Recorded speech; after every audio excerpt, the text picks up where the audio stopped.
And we're live. Welcome to the Team Brad Stinson podcast. My name is Brad Stinson. I'm sitting here in studio with, oddly enough, another loan officer. I feel like we've done this once before. Who would have thought, having two loan officers in the same room from different companies, we could actually make this work.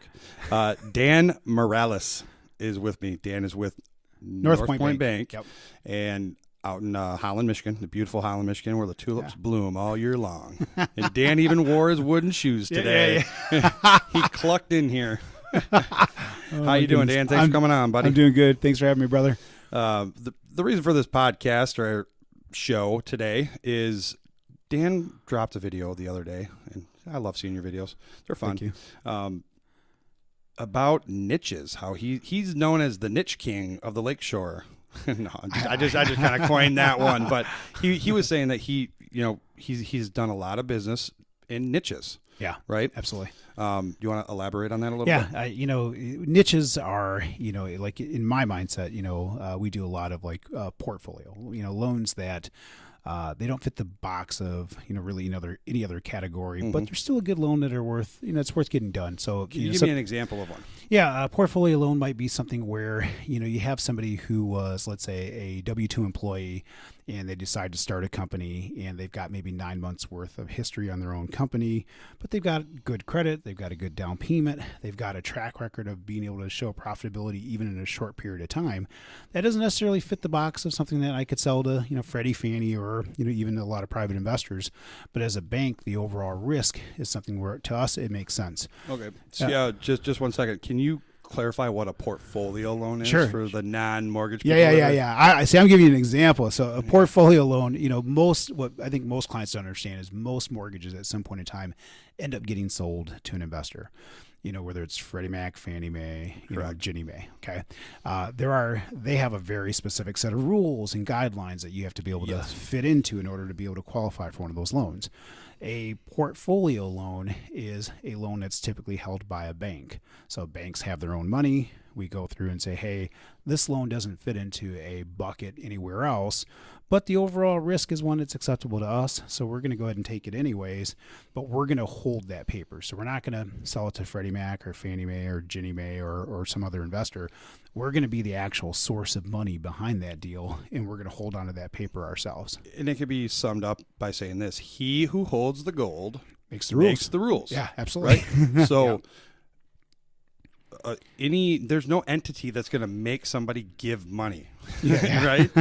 I mean, unless you're, legally. Yeah. Exactly. Right? Exactly. So if a lender or a bank is going to give money, they're going to take the proper steps to ensure that they're going to receive said money back at some point, like some way, shape, or form. Absolutely. So it's niche stuff like that, portfolio loan or, screwball properties. Sometimes you get these properties that can have a well-qualified borrower. They hit all the criteria, but the property is so unique that it doesn't fit into a box that you can do, Freddie, Fannie, Ginnie Mae. Yeah, I know a big product for you out on the lakeshore is non-warrantable condos, right? And that's something you offer. Yep. And what makes a condo non-warrantable? Yeah. So condos, what makes them non-warrantable? Typically, it's going to be either it's a brand new project and it's subject to additional phases being built.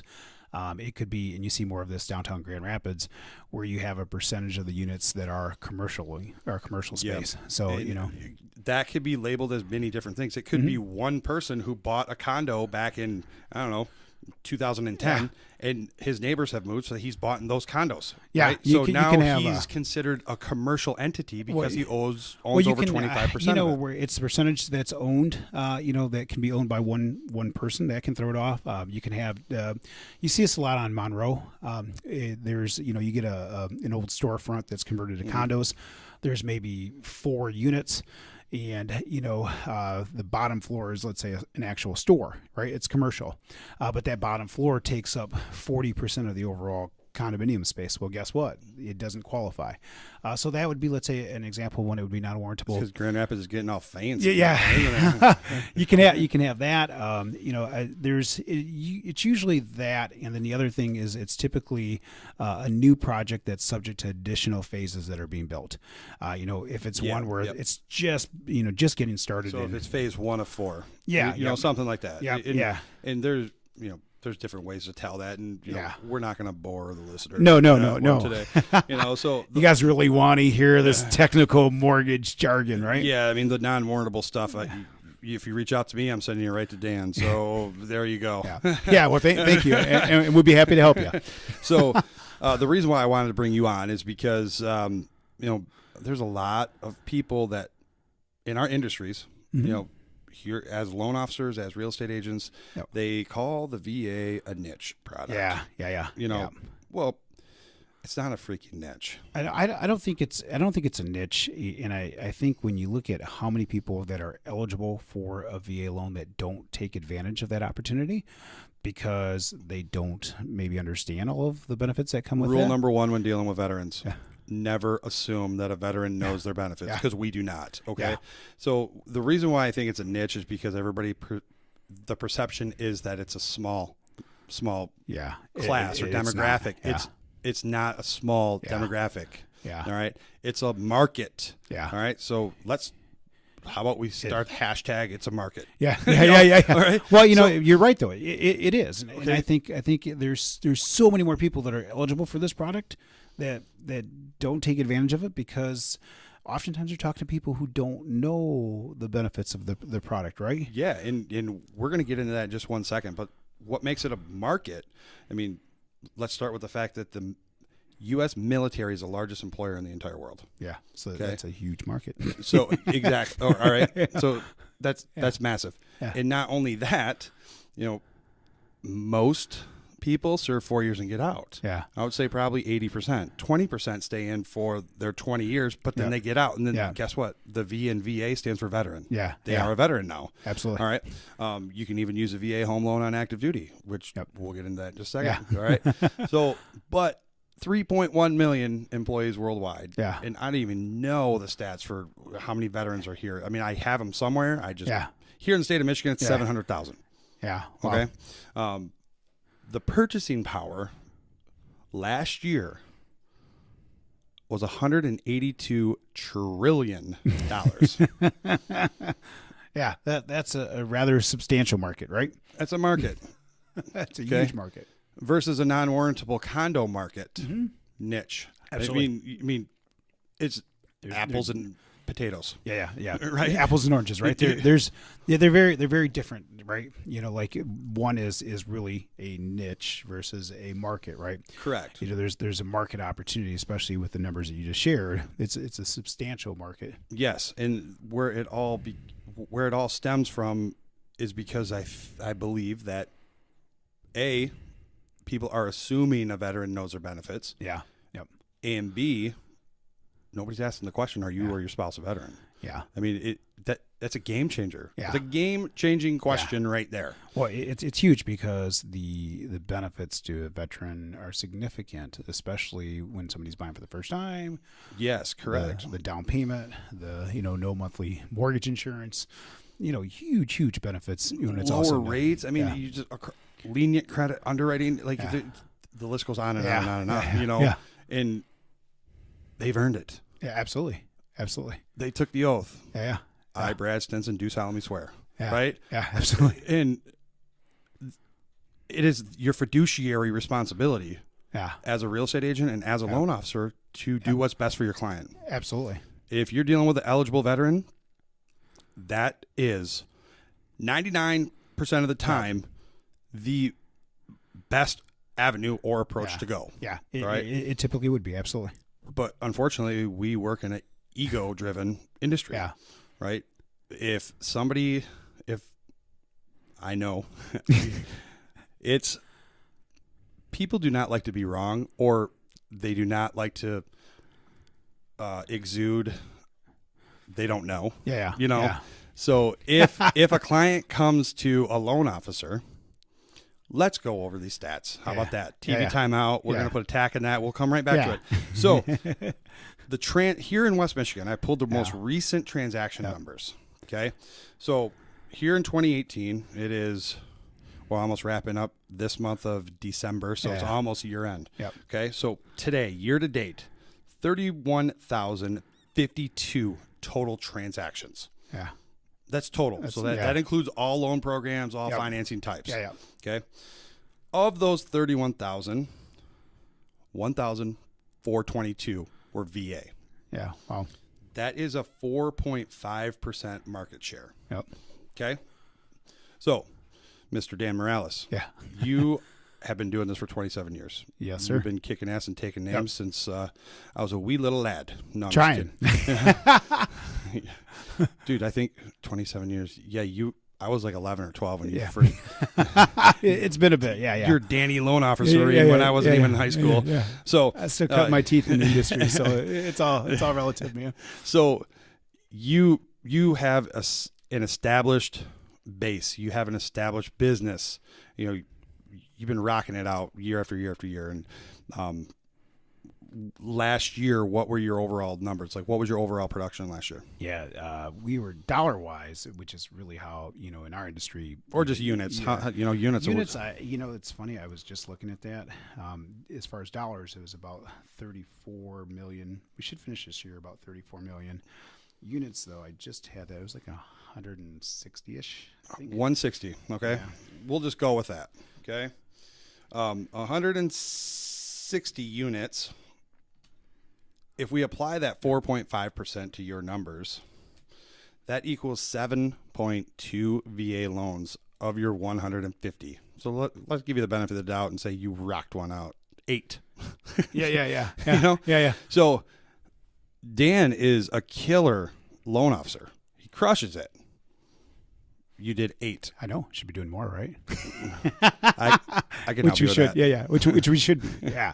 Yeah. We'll brainstorm later. Yeah. But it just really drives home the fact that there's opportunity there. I would say definitely for us, and it's looking at, making sure we're not missing opportunities. Yeah. With our vets. Yeah, never assume that a veteran knows their benefits. Yeah, absolutely.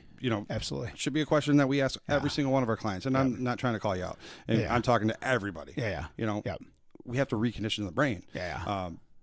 But Dan is part of the 1% here in West Michigan. You're a high producer here. So not every loan officer that you talk to is going to originate 160 units in a year. No. There's a select few of you. Yeah. Okay. The rest are the average loan officers. Yeah. Okay. So what do we mean by average loan officers? I think it's typically somebody who, they generally don't have a tremendous amount of success, right? Like it's usually somebody who's sitting in your local bank or credit union. Now, saying that, I actually work for a bank. Go figure. But it oftentimes just wait for people to walk in the door, don't you? No. Yeah. I wish it was like that. Not the bank I work for. But what happens is that you get a lot of these guys that they're order takers at a bank, right? They're not really specialists. They don't really have the depth of knowledge that they probably should have, to be able to represent their clients, whether it's a veteran or not, right? Mm-hmm. Maybe somebody's not a vet and, they assume that the best place to go is, where they have their checking or savings account, not to know that the person that they're talking with doesn't know what they don't know, right? So it's, it's typically, and I would dare say, average, they're average, right? It's these average people. And then you get somebody like, myself or yourself we're above average. We produce far differently than what other people do, different areas of knowledge and expertise and so on. So I think the best way to do this is, you, the rock star, 150. Yeah. An above average loan officer, let's say 75. Yeah. Yeah. That's fair. Average loan officer, 40. Yeah. Ish. Yeah, probably. Yeah. And then everybody else is just below that. Yeah. Okay. Yeah. Now, this is loan officers and how many loans that they have produced throughout the year. Yep. Okay. Yeah. So Dan, being the Rockstar LO, the 1%er, did, what do we say, 8? Yeah, we said 8. About 8. All right.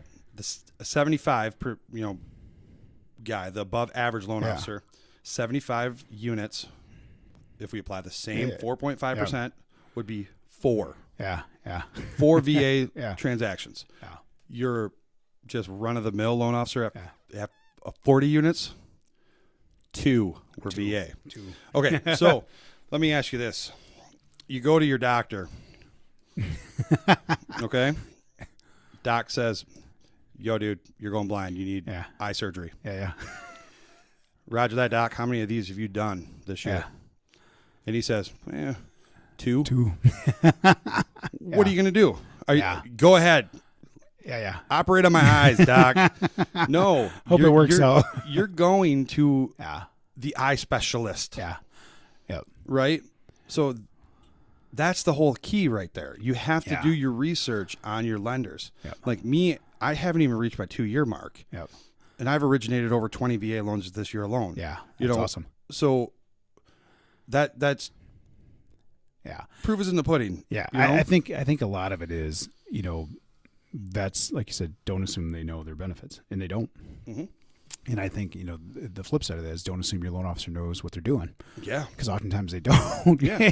So they miss this opportunity to be able to help a vet, And I give you credit because you've done a wonderful job of educating just the real estate community first, right? Mm-hmm. And then now, taking it a step further and going into the general public and really trying to increase awareness of this benefit that's huge, I appreciate that. I appreciate the kind words. It has not been. I've been swimming upstream this whole time. Yeah. I've gone under for a few. Yeah. Well, and I think it's fair to say that you work in an industry like me, it's fair to say that there's so many realtors that have misconceptions about the program too, right? So if you're a vet and you're listening to this podcast and your realtor is trying to talk you out of using the program because or your loan officer too. Yeah, that's true. Or your loan officer too, right? Because they are either uneducated or ignorant as to the benefits of the program. Like you should give maybe some reconsideration to it, right? Maybe find somebody who does, especially, if you're a vet and you're eligible, you should find somebody who is familiar with the program that, can help you out, right? Ideally Brad or myself, right? Yeah. But, it's, I think it's too bad, right? Because part of your battle or as you try to educate people, it's fighting against this, a lot of misconceptions about the program that people have because they just don't know, they're ignorant. Yes. And veterans, if you are listening to this, we are just as at fault. Absolutely. I cannot begin to tell you how many rabbit holes I've gone down trying to myth bust these veterans that go onto these groups and they post, it's a great loan program if you qualify for it. I mean, the requirements are so ridiculous, blah, blah, blah, blah, blah. Yeah. Well, then I private message them and like, hey, dude, like, what are you talking about? What's going on? Yeah. I might be able to help you. Yeah. And he's like, well, I got this $35,000 loan that I haven't paid on in 5 years. Like, dude, you will not get financing, period. Yeah. There's no loan program across the board that will provide you money. Yeah, that has nothing to do with VA.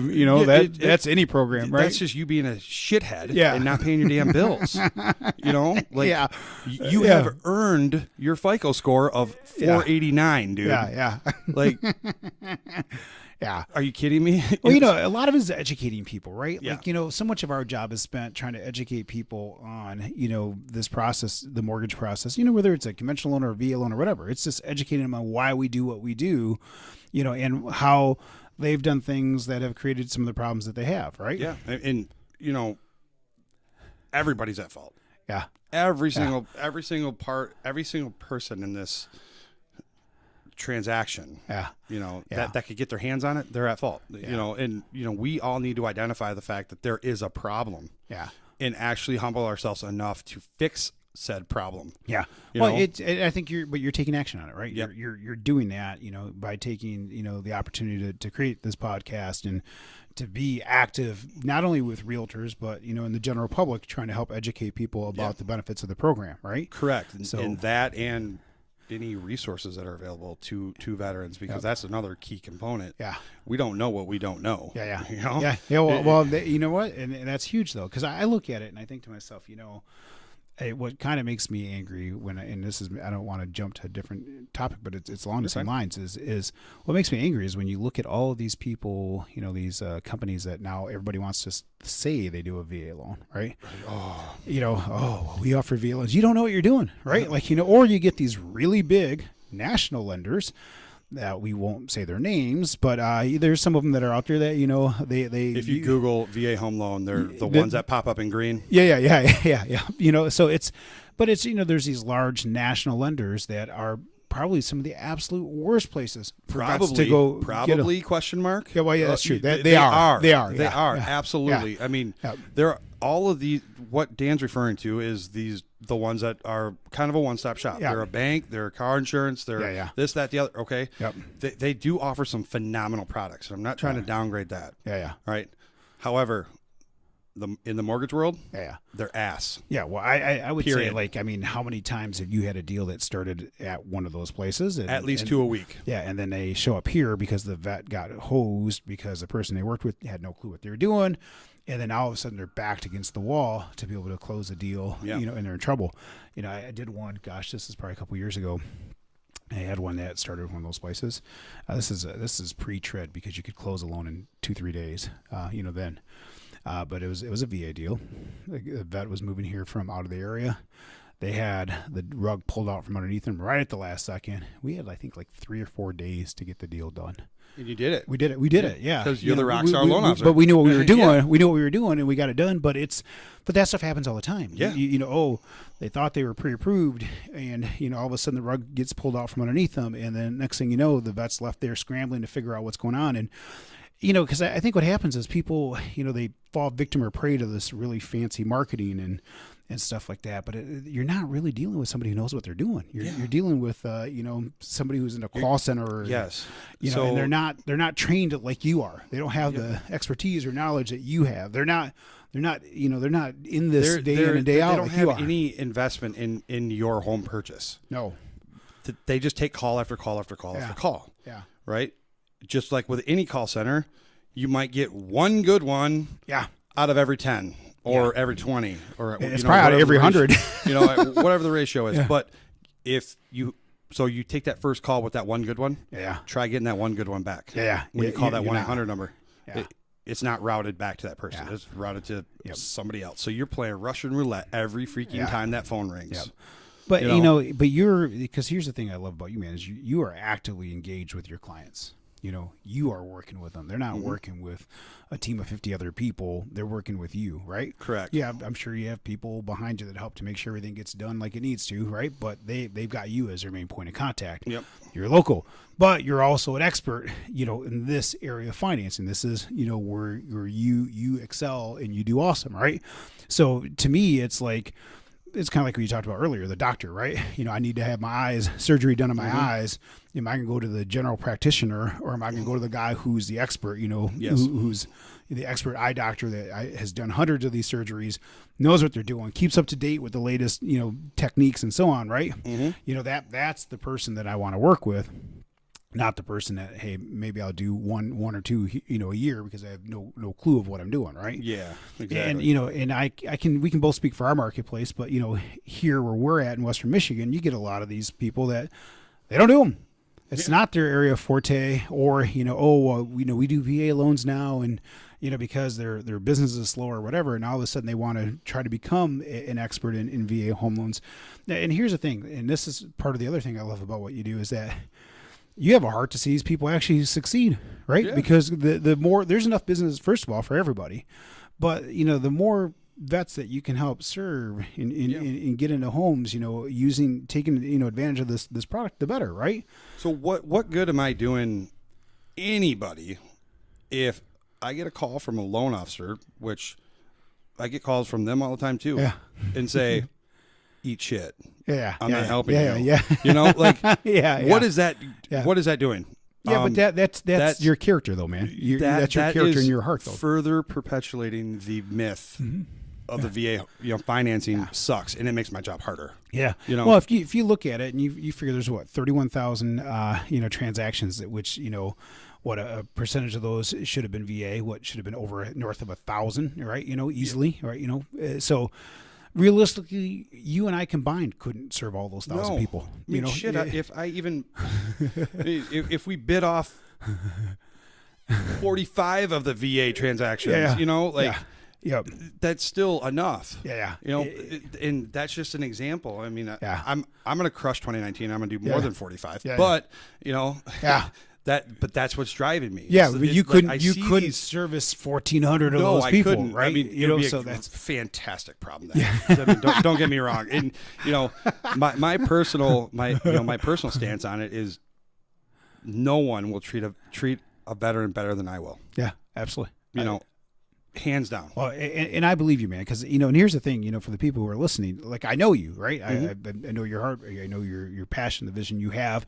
That's why we've connected, right? Because I don't have that mindset of scarcity of like, oh, well, hey, I'm not going to share anything or share any ideas or anything that I can, pass on to you that I've learned in my 27 years of doing this. I don't have that mindset of scarcity. I'm the same exact way. There's a lot of people in our job that do, yes. That do. Yeah. And they do that, right? They have that mindset of scarcity because, it's just like you said, it can be a very ego-driven business. You have people that just, the 27 years I've done this, in good old Holland, Michigan, you don't last that long by not looking out for your client's best interest, right?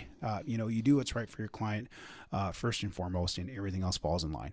And that's how you have longevity in any business, right? And you do that just like I do, right? That's, but neither of us has the mindset of scarcity of like, oh, hey, I'm not going to share, I'm not going to help, What was the event name that I made for this today? As Iron Sharpens Iron. Absolutely. Yeah, absolutely. So does one man does another. Absolutely. I mean, that's exactly the way that I approach every single day because, if I can replicate myself and, have advocates out there, it makes my life just a little bit easier. Yeah. Well, it does. We help more people.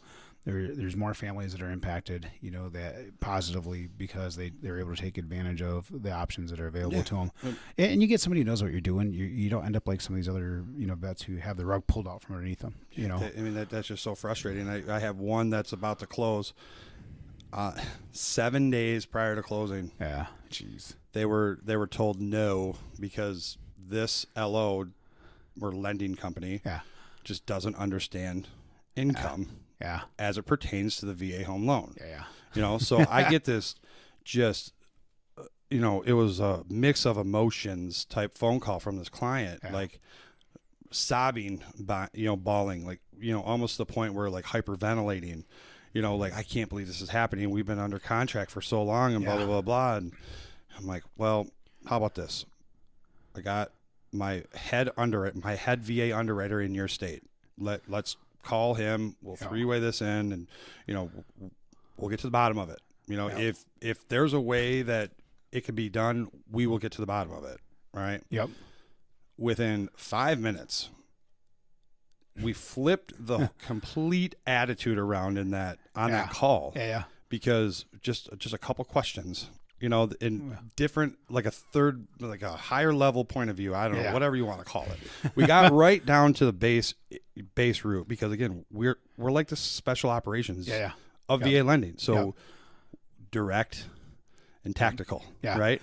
So we got to the bottom of it. She's not with us. We are going to close her. Within that 7 days. Which is insane. Well, that's insanely fast, right? Yes.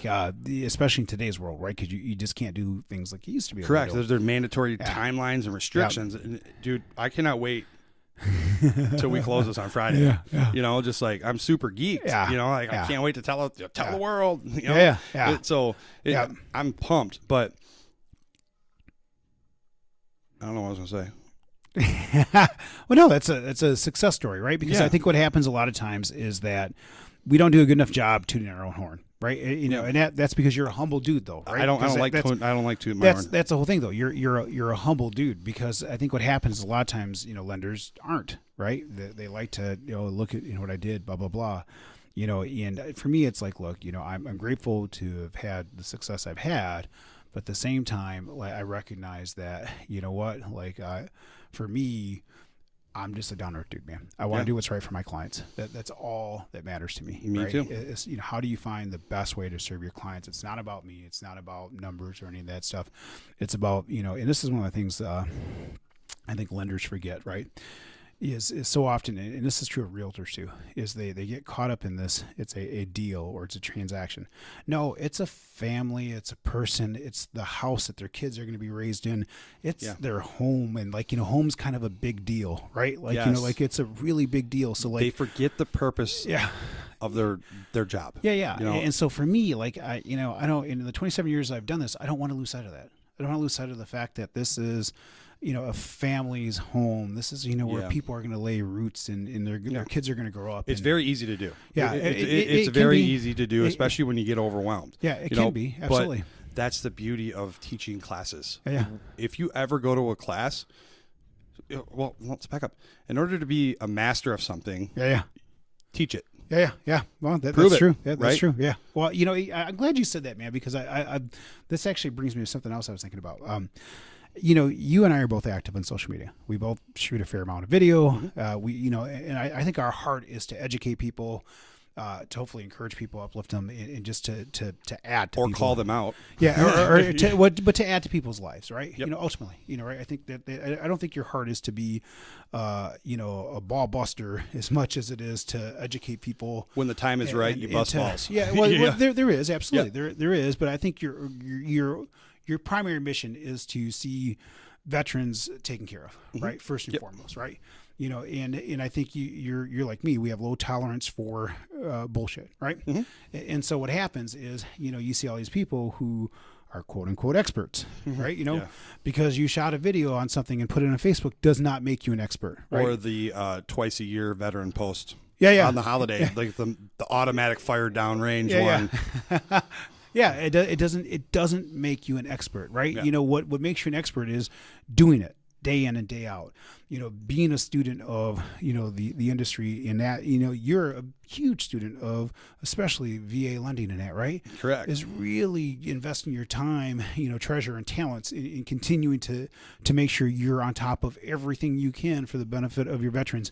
On top of not only that, but just other things that, you know, veterans benefit from too, right? Like correct. This podcast is one of the reasons, you know, be that a you one-stop do it, right? shop. You know, like I want to be able to help a veteran, even if I can't help a veteran. Yeah. Right. Yeah. If they come to me for a home loan, do what's best for your client. Right. Absolutely. Always do right by the veteran. Yeah. Right. Absolutely. That's what I say. Yeah. So if your FICO score is high enough, but you know, you're drawing your bank account down to zero every month, and you know, is that really in your best interest? You know, like I don't think right now is a good time for you to buy a home. So I can't help you right now, but I do have a network of people that can help you. Yeah. You know, with whatever it may be. Yeah, you know, and every day that I go home. Yeah.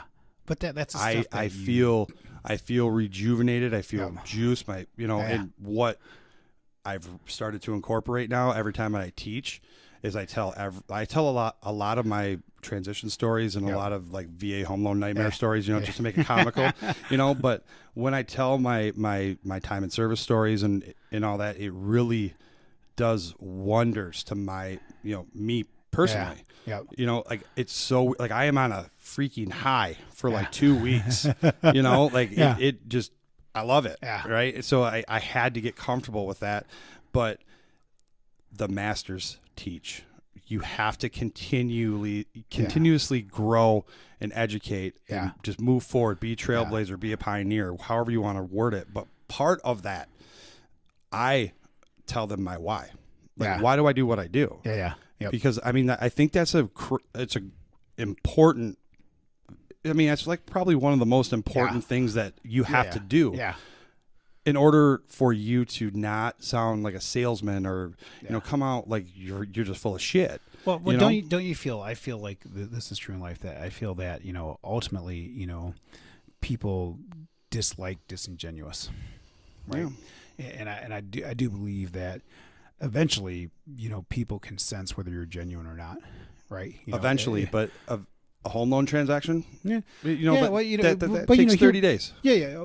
But here's part of it, right? Like if I'm talking to you versus the guy that's at the local credit union, okay, the conversation I have with you is Okay, I get what is you're going to be saying. far. I can sense that you are probably genuinely interested in me, my circumstances, and being able to help me versus the other guy that maybe isn't going to take the time or energy to try to really understand me or what I need. It's because of my why. Yeah, exactly. But that's genuine. Yes, See, and that's the thing. Like that's what I'm saying. Like Yeah. I tell them my why, Yeah. like almost right away. yeah. You know, But that's genuine though. That's the and thing, I man. encourage them to do it too. Yeah. Because like, look, and I tell them my why. Like I fight with every ounce of my being every day Yep. for veteran home ownership because I know the intrinsic value it brought me. Yeah. And Absolutely. I pay it forward every day Absolutely. by honoring the legacies of my brothers Yeah. Absolutely. that are no longer here Yep. and the ones that have taken the time to mentor me to where I'm at today. Yeah.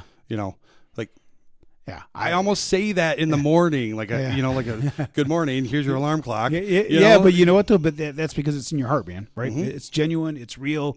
It's not disingenuous. It's not fake. You know what I'm saying? That is absolutely. And knowing you as a person, I know that's true to who you are. Right? Correct. But that I believe people see that. Right? Correct. That's what I'm saying. Mhm. That you're. I think we're saying the same things. Yeah. If you have a why, it comes out in everything that you do. Absolutely. Yeah. Absolutely. If you do not, Yeah. you're gonna flop. Yeah, absolutely. And I think that's why you see some of these average LOs that are out there that they almost, I don't want to say they don't care, but I kind of feel like they don't care. They don't know what they don't know. It's like they're clocking in, they're doing a job, and they're clocking out. Correct. And they there's have no emotional. there's no passion, Yep. there's no drive, there's no why behind it, right? Other than just to get a paycheck. It's not, I did what I had to do, got you across the finish line by whatever means I could find to get And you if there. you try to contact me after 5 o'clock, good luck. Yeah. Right? That's not. Hey, come me. on, man. Quit talking about me. No, just kidding. You've earned that though. You're 27 years in. No. right? In all fairness, my better half would tell you that I wish I clocked out at 5 o'clock sometimes. It's a never-ending job. It you know? is. And If you serve your clients, you're going to do whatever you can. I look when at you it can like to take this. care of them. I look at it like this. If I don't take this phone call, who are they going to go to next? And who's That's going to, true. who's going to, they could possibly connect with a loan officer that's going to royally screw them over. Yeah, So that's true. Again, no one is going to take care of a veteran better than I will. No, I totally agree with you, and I think everything you said is true because I've seen you do it, man. I know what you do. I know your drive and your passion. you do it, but but it's one thing to say it, it's something else to do it though. Yeah, you just back it up. I mean, it's everybody is so fearful of perfection. Yeah. Well, and like, shouldn't we strive for that, right? Like, as But much as it cripples them. yeah. Like, so they will not get out there. They will not shoot a video because it has like the lighting and this and that. It's dude, no. That's what I'm referring to. Yeah. It cripples people. Yeah. Like they use it as an excuse to not, because they're comfortable. Yeah. Well, And it's there is absolutely zero growth in the comfort zone. Yeah. Imperfect action is better than no action, right? Correct. And that's exactly what I'm saying. Yep. Yes, you strive to be perfect in your, when we're doing a loan, but when you stand up in front of a camera and you're dropping education straight out of the lender handbook, you know how many people freeze because they're like, no, it's got to do this, got to do this, got to do this. You just stop. No. I agree with you. I think it's people paralyze themselves. Mm-hmm. Right. And it makes them just be comfortable with being comfortable. Yeah. With where they're at, and go ahead and be comfortable because I'm gonna whiz right past you. Yeah, but here's the thing though too, right? Like I would dare say when you first started, you weren't totally comfortable with it. Yeah, I didn't know what I didn't know. I would, But I would also say the level of comfort you have now is drastically different, right? Yeah. Because you've done the work though. You've taken the time, invested the time, treasure, talents, energy, everything else into it. Where you've done the hard work and continue to do the hard work because in all honesty, you never stop learning in this industry, and the rules are always changing. They're always evolving, and there's always something new or different, right? Yeah, like today, VA finally the VA, true to form, VA last call action. Yeah. They announced that we are increasing to 484, 350. Nice. County loan limit. This was announced at the beginning of the month, or 2 weeks ago. Yeah, I think November. But that's one of them. Yeah, and just the VA drops updates and clarifications 3 or 4 times a month. Yeah, to their guidelines. Yeah. Well, who subscribes to those? Yeah. Well, I do. Well, somebody who's smart does, right? I do. I do too. I do those Freddie, Fannie, and HUDs as well too. Which I'm going to go ahead and bitch for 1 second here. Yeah. There was 2 major VA updates that were announced on Memorial Day, Friday night at 10 p.m. Eastern time. What in the Sam hell are you thinking? Well, it's funny because my son worked on Capitol Hill, right? And he would always tell me, Dad, like things are different here, right? And when you work for the government, like things are different. You know that phrase? It's politics. Yeah, it's actual politics. It having seen the inside from somebody who worked on the Hill, it's different. It's I always tell people, the hardest part about what we do is trying to apply logic and common sense, because you'll just spin yourself out, right? Like, there's a lot of things that you and I do as part of our jobs that may not appear to be logical or common sense to clients and or realtors, but there's parts of it that just don't make any sense, right? Yeah. Stuff like that. Like, let's put it out on Memorial Day, at this really awkward time. Yeah. Makes no sense. It was the site condos. Yeah. Which is that was a huge victory. That's a huge victory. Especially here in Michigan. It's why huge. the hell are you dropping it on Friday on Memorial Weekend? Yeah. At 10 p.m. And then the other one was the crap. We'll figure it out. Yeah. It's going to come to me in just a second. Yeah. But it was just 2 major victories that were announced. Oh, it was the refinance. Oh, That's what it was. The shady lending practices. Yep. Yeah. Well, and you look at that, and that's something that needed to happen. Yes. It needed to put it in, because just when you look at veterans who get solicited for stuff in really. Non-veterans get it too. My dad is not a veteran, but he gets bombarded by all these idiots. Rear Admiral Schmuckatelli, is saying you're eligible for the VA cash out refinance. Yeah. Oh, guess what? No, he's not. Yeah. And that's where this is all coming from. It's just trying to get a phone call, right? If I can get you to call, oh, hey, Brad, that's funny. I'm not sure how you got that, but I just checked. You're not eligible, but I got this other program. Do those ones? Do they offer other loan programs?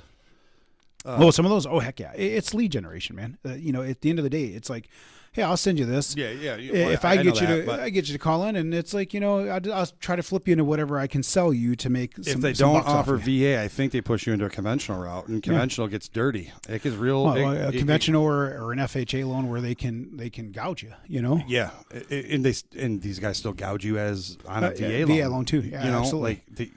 Well, some of these big national companies are ones that are notorious for gouging. Oh God, vets. Okay. So here's what they do. They give you a teaser, ultimate like low teaser. Yeah. Like I'm talking 3.125. Yeah. In the super fine print, it's telling you that you're bringing 25% down payment. Yeah. On top of that, you're paying 2 discount points. Yeah. What are discount points? Can you explain those? Yeah. Discount points there's essentially each point is equal to 1% of the loan amount, right? So if you borrowed, let's say $200,000, each point is $2,000, right? So if you had 2 points, that's $4,000 of extra upfront costs. That's not even counting your appraisals and title insurance. This is over and above that extra upfront cost that you pay upfront to buy a discounted interest rate, right? Yeah, so and it's not as clean as the 1%. Yeah. Right, because it gets up there. Yeah, there's and this is notorious, with a lot of these online lenders. If it sounds too good to be true, it is. There's a couple. There's one in particular. I had a client recently with one of the big branches, credit unions, oh, well, their rates are such and such. So I went to the website, read the fine print. I'm like, yeah, not only can I match that deal, I can actually do better, but here's why you don't want to do that, because it doesn't make any sense for you in the end. You're going to lose, right? Yeah. And I think bringing, essentially it breaks down as, if they're making them bring a 25% down payment. Yeah. Okay. Yeah. So of $200,000 loan, 50 grand, $50,000 down payment. Yep. All right. Which, by the way, you're eligible veteran. You do not have to bring a down payment. No. Okay. Then on top of that, you're bringing, the last I checked, I mean, it's been a while, but to purchase down a full point, we're at 200,000. We're talking like $8,000. Well, a full 9,000, somewhere around there. A full point on the 200. A full point in rate is probably. Well, it depends on the day, right? Yeah, it really. I think it was like $9,000, $10,000 for 1 point. Yeah. So that's an additional $20,000. Yeah, that's not going towards anything. Yeah, if you're trying to buy in rate, you're going to get waxed. Which makes that makes zero sense, because there's a point where what you're paying in discount points versus what you save in interest rate, there's a point where it breaks diminishing return. Typically, it's around 22 years. Yeah, there's a diminishing return at some point, right? 22 years. What happens if you were in the house for 5 years and your break-even point was 22? There's you so lost. so many studies that show, on average, anywhere between 5 to 7 years, people move homes. Yeah. I think really the only ones, I think when you start to settle down is when you get to your golden years. Yeah. Well, and I it used to be, and right now we have a little bit of an inverted yield curve, but one of the best adjustable products was the Ginnie Mae arms, so the VA arms, the caps were unbelievable. And it was like 1 in 5 caps, for somebody who took like a 5-1. We did a couple of these. Yeah, and I'm probably talking too much mortgage jargon here, but we did a couple. We of lost these. Everybody. Yeah. Thanks, Dan. Yeah. But there's to say that there's if you get a good lender, they're always going to look at options, right? Mm-hmm. They're going to look at options to help you find the best execution, right? So if you're in a property 5 to 7 years, it makes zero sense for you to pay 2 points, right? Yeah. Because you're never going to make that cost back, and in most cases you're going to lose money. And then on top of that, it makes zero sense for you to, if you're going to be in the property for 5 years, it's going to be 0 cents for you to bring 25% down payment. Yeah, well, especially if you're a vet and you have other debt that you could have knocked out as part of that, and because VA, there's no penalty to prepay, so if you wanted to pay at an accelerated rate, you certainly could. Yeah, there's no reason why you couldn't do that. So many other options. There's the lack of a down payment gives you the ability to do a lot of things. Yep. Because then at that point you can decide, and here's the other thing, right? You can make a down payment if you want to, right? Like there's nothing, and I thought there was a percentage. That you don't have to. Yeah, yep. I thought there was a certain percentage of those loans that do make a down payment. There's last year straight from the VA Lender Conference, 29% of all veterans did make some sort of down payment. Yeah, yeah. So it's not, so there are times where you may choose to make a down payment because it just makes the most sense for you, right? And absolutely. The most common one is to reduce the funding fee. Yeah. If you are not service connected, then you are, and the VA funding fee is added onto your loan. Yep. Right. If you pay a down payment, it reduces. Yep. It's just. It's in the math. It's all in the math, and a good lender is going to do the math with you to help you figure out what's going to be the best way to structure your deal when it's all said and done. Absolutely. So I think we should start wrapping this up because we've just been rapping on mortgages and whatnot. For anybody who's still listening, no, it's kidding. Yeah, it's definitely not my wife because my wife doesn't listen to my podcast. So, I'll send you a link to mine. She might actually watch yours or pay attention to yours. So Dan, I appreciate it, man. Thanks for having me, man. It was a pleasure having you on, and keep crushing it, dude. We're planning on it. I've got a few more years before I ride into the sunset and retire. But dude, your last year that you're a loan officer, I'm catching you. Yeah, I'm gonna outproduce you. No, I'm just kidding, man. Here I come. Coming at me hard. That's you know what though, man. But I want you to, right? And to me, like that's the thing. I've always had a heart to see other people win. There's enough for everybody, and my mindset has always been. Especially, when somebody has the drive and desire and you have a servant's heart, that's the stuff that I love to see, right? Yep. Somebody is narcissist, egotistical prick. Yeah, I want to see you crash and burn, just because of who you are as a person, right? But I want to try everything that I can do to just push you out of this industry. Yeah. Because you're doing nobody any justice. No, you're not doing your clients any good, and at the end of the day, that's ultimately what we're about is doing what's right for our client. And making the world a better place. Absolutely. Before we expire. So absolutely, my man. All right, let's get after it, buddy. I appreciate it. 7 for 5. See you.